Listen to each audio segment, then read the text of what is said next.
British ഭരണകാലത്ത് തമിഴ്നാട്ടിൽ നിന്നും കേരളത്തിലേക്ക് ചരക്കെത്തിക്കാൻ പുതിയ വഴി തേടി നടന്ന മൺട്രോ സാഹിബിന് തിരുവിതാംകൂർ മഹാരാജാവിൽ നിന്നും ചുവന്ന പട്ടിൽ പൊതിഞ്ഞ ഒരു ദൂത് വന്നെത്തി.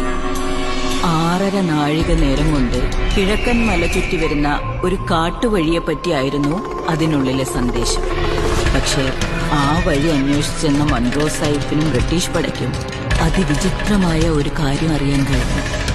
കാട്ടുവഴിക്കിടയിലെ ഒരു വളവിനെ പറ്റി. സൂര്യൻ അസ്തമിച്ചാൽ ഒരു മനുഷ്യനെയോ മൃഗത്തെയോ പോലും ആ വളവ് കടക്കാൻ അനുവദിക്കാതെ അവിടെ കാവലിരിക്കുന്ന സുമതി എന്നൊരു തമിഴ് പെൺകുട്ടിയുടെ ആത്മാവിനെ പറ്റി. ഏതൊരു ശക്തിയുടെ മുൻപിലും തലകുനിക്കില്ലെന്ന് അവകാശപ്പെട്ടിരുന്ന സൂര്യൻ അസ്തമിക്കാത്ത സാമ്രാജ്യത്തിന്റെ പോരാളികൾ ആ വളവും കീഴടക്കാൻ പുറപ്പെട്ടു. എന്നാൽ പിന്നീടുള്ള ഒരു സൂര്യോദയവും അവർ കണ്ടില്ല.